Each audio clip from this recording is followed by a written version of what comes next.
নমস্কাৰ নিয়মীয়া যোগ প্ৰাকৃতিক চিকিৎসা কেন্দ্ৰৰ পৰা অন্য এটা ভিডিঅ'লৈ মই পুনৰবাৰ সকলোকে স্বাগতম জনাইছোঁ। আশা কৰোঁ আপোনালোক সকলো নিশ্চয় ভালে আছে নহয় জানো। মই আজি আপোনালোকৰ বাবে লৈ আহিছোঁ ধাতু বেমাৰ বা বগা চাপ যোৱা বেমাৰ কেনেদৰে নাইকিয়া কৰি ল'ব পাৰি। প্ৰথম কথা, ধাতু বেমাৰ যিসকলৰ হৈ আছে তেখেতলোকে জানে যে ই এটা অশান্তিদায়ক আৰু ক্ষতিকাৰক বেমাৰ। ই কেতিয়াও এই বেমাৰটো থাকিলে আমাৰ কেতিয়াও স্বাস্থ্য উন্নত নহয়, মানে মানুহ ক্ষীণাই যায়, খিংখিঙীয়া হয় আৰু দুৰ্বল হৈ যায়, আৰু কিছুমান ক্ষীণাই নাযায় কিন্তু ভিতৰি বহুত উইক হৈ যায়।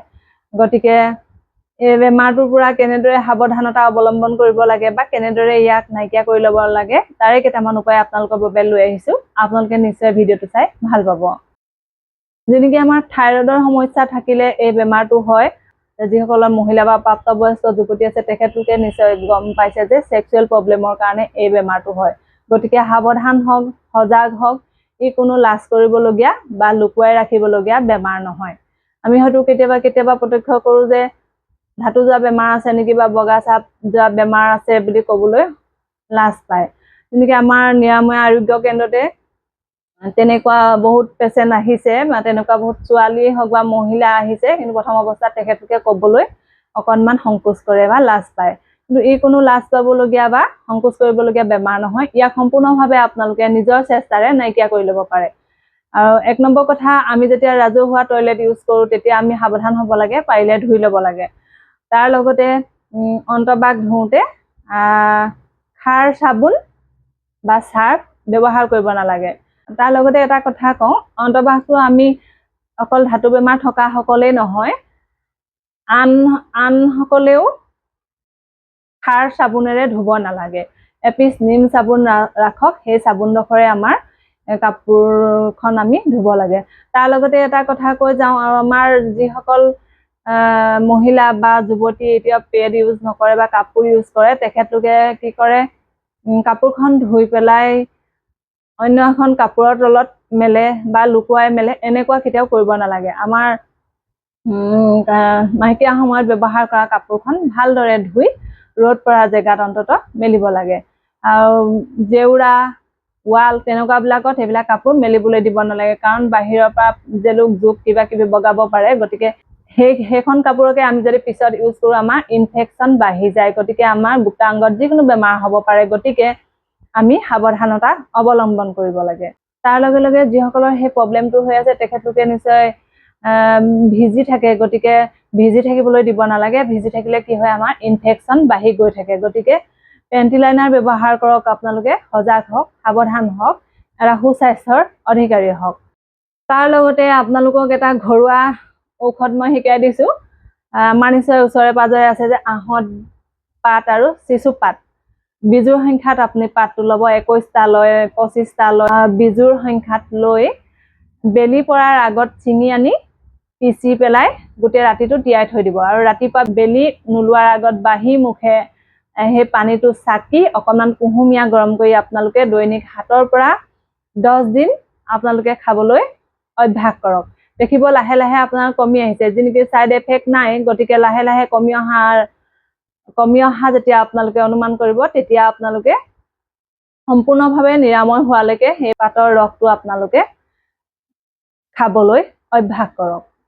তাৰ লগতে এল'ভেৰা জুচ আৰু আমলখিৰ জুচ। যিসকলৰ ঘৰত এল'ভেৰা জুচ বা আমলখি আছে তেখেতলোকে কি কৰিব, দুআঙুল এল'ভেৰাৰ জেল আৰু 5টাৰ পৰা 7টা আমলখি পিচি পেলাই ৰসটো একলগ কৰি তাত 2 চামুচ পানী মিক্স কৰি ৰাতি ভাত খোৱাৰ 1 ঘণ্টাৰ পিছত আপোনালোকে সেৱন কৰক। তাৰ লগতে আপোনালোকে নিশ্চয় জ্ঞাত যে MI লাইফ এটা কোম্পানী, এলিমেণ্টছৰ কোম্পানী আছে। সেই কোম্পানীটোৰ 2টা প্ৰডাক্ট আপোনালোকে ইউজ কৰক। এটা হৈছে থাই হেল্থ আৰু ওমেন কম্পেনিয়ন।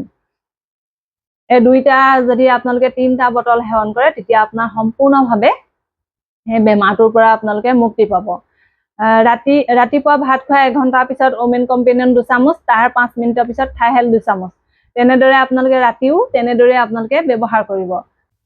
অন্ততঃ 3টা বটল আপোনালোকে খাওক, দেখিব আপোনালোকে এটা সুস্বাস্থ্য পাবলৈ সক্ষম হ'ব। তাৰ লগতে গৰম বস্তু নাখাব, কেঁচা পিঁয়াজ, জ্বলা মছলা লিভাৰ আৰু ডিম তাৎক্ষণিকভাৱে যিসকলৰ হৈ আছে এই বস্তুকেইটা আপোনালোকে বন্ধ কৰি দিয়ক।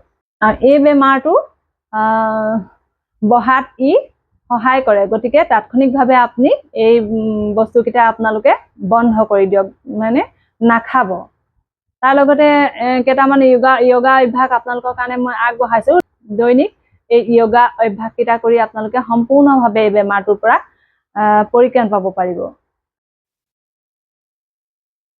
আমি এতিয়া কৰিম প্ৰথম প্ৰাণায়ামটো হৈছে ভস্ত্ৰিকা প্ৰাণায়াম। মই ভস্ত্ৰিকা প্ৰাণায়াম কৰিম আৰু ভদ্ৰাসনত ভস্ত্ৰিকা প্ৰাণায়াম কৰিব পাৰিলে বেছি ভাল।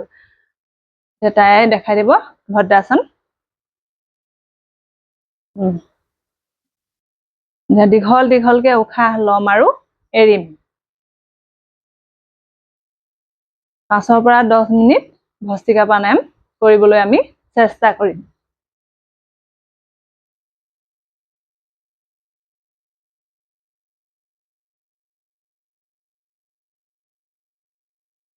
ৰাজহাড় চিধাকে বহিম, দীঘলকে উশাহ টানিম আৰু এৰিম।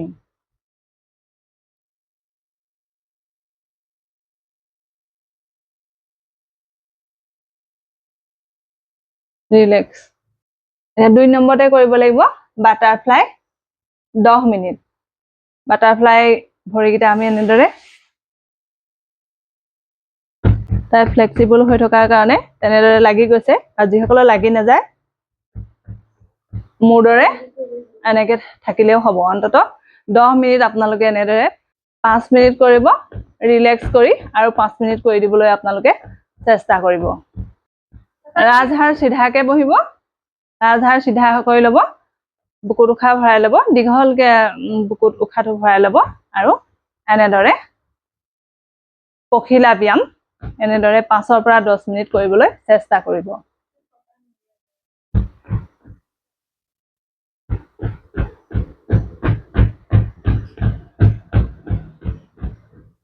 ৰিলেক্স। এতিয়া মই বহি আছো বজ্ৰাসনত। গুৰুহাত মই বহি আছো, বুঢ়া আঙুলি মূৰ লাগি আছে। উশাহটো এৰি এৰি মই আগলৈ হালি যাম, থুতৰি মোৰ মেটত লাগি থাকিব।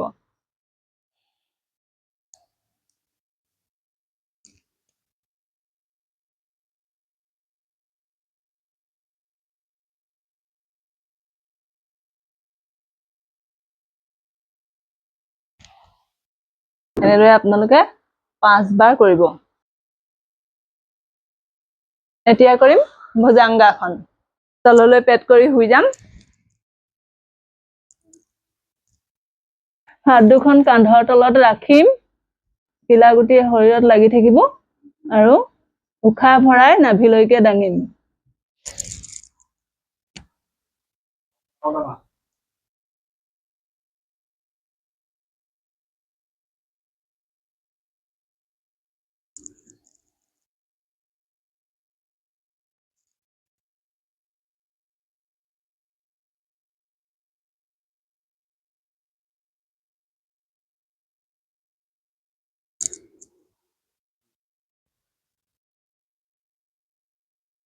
গতিকে এই য়োগা অভ্যাসকেইটা আপোনালোকে কৰিব বুলি মই আশা ৰাখিছোঁ। সকলো নিৰোগী হৈ থাকক, সুস্থ হৈ থাকক। অন্য এটা ভিডিঅ'লৈ মই আকৌ আহিম। আজিলৈ ধন্যবাদ।